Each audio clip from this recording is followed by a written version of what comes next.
দেশে গত এক বছরে ৯১,২৫০ কোটি টাকার স্বর্ণ ও হীরা চোরাচালান হয়েছে বলে জানিয়েছে বাংলাদেশ জুয়েলার্স অ্যাসোসিয়েশন বাজুস।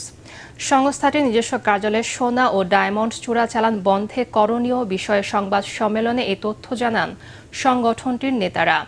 বাজুস জানায়, সম্প্রতি ডলারসহ বৈদেশিক মুদ্রার দাম বৃদ্ধি এবং বেপরোয়া স্বর্ণ চোরাচালানের কারণে বহুমুখী সংকটে পড়েছে দেশের জুয়েলারি শিল্প। এমন পরিস্থিতিতে চোরাচালান সিন্ডিকেটের বিরুদ্ধে কঠোর অভিযানের পাশাপাশি ৭ দফা সুপারিশ করেছে জুয়েলার্স অ্যাসোসিয়েশন। পার্শ্ববর্তী দেশ ভারতের সঙ্গে বাংলাদেশের ৩০টি জেলার সীমান্ত অবস্থিত। এর মধ্যে খুলনা বিভাগের ৬টি, মেহেরপুর, কুষ্টিয়া, চুয়াডাঙ্গা, ঝিনাইদহ, যশোর ও সাতক্ষীরা জেলা সোনা চোরাচালানের নিরাপদ রুট হয়েছে। ভারতে পাচার হওয়া সোনার বড় একটি অংশ এই সকল জেলার সীমান্ত দিয়ে পাচার হয়ে থাকে।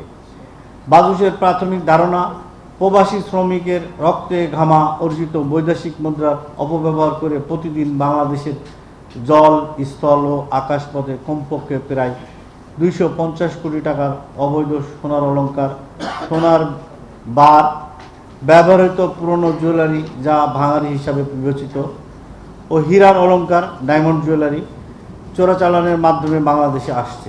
ডায়মন্ডের জন্য এখানে কিন্তু কোনো সার্টিফিকেট ইস্যু করা হয় না। ম্যাক্সিমাম অনেক কাজ আছে ফেক ডায়মন্ড। কিছু কিছু ডায়মন্ডের আবার প্রোডাক্টের বিদেশের সার্টিফিকেট দেয়, অর্থাৎ ইন্ডিয়া, বোম্বে দিচ্ছে, কলকাতা দিচ্ছে। তো বোম্বে কলকাতার যদি সার্টিফিকেট দেয়, নিশ্চয় ডায়মন্ডটা ওই জায়গা থেকে আসছে। তো এটা তো অবৈধ। ওয়ার্ল্ড গোল্ড কাউন্সিল স্ট্যাটিস্টিক্সে দেখা যায় যে সারা পৃথিবীতে যত হাতে কাজ করে তার 80% বাঙালি।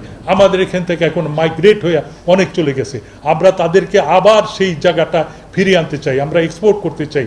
আমাদের প্রেসিডেন্ট সাহেব যেই টার্গেট নিয়েছেন, এই দেশের সোনালী সূর্যের অপেক্ষায় আমরা আছি। সোনাকে সহজলভ্য করে পণ্য হিসাবে আনতে ব্যবস্থা করে দিতে হবে। ইম্পোর্ট ফর এক্সপোর্ট যে পদ্ধতি হোক, আমাদের রিফাইনারি যদি চালু হয় সেখানে ওরের ব্যাপারে ট্যাক্স ক্যাটাগরি কমিয়ে দিতে হবে, মেশিনারির উপর ট্যাক্স ক্যাটাগরি কমাতে হবে। এই জিনিসগুলোকে যদি গভর্নমেন্ট সামনে নিয়ে আসতে পারে, এদেশে ইনভেস্ট বাড়বে, ফরেন ইনভেস্ট বাড়বে, লোকাল ইনভেস্টাররাও এখানে উদ্বুদ্ধ হবে। এই বিষয়গুলোকে মাথায় রেখে আগাতে হবে। এটি হচ্ছে মূল।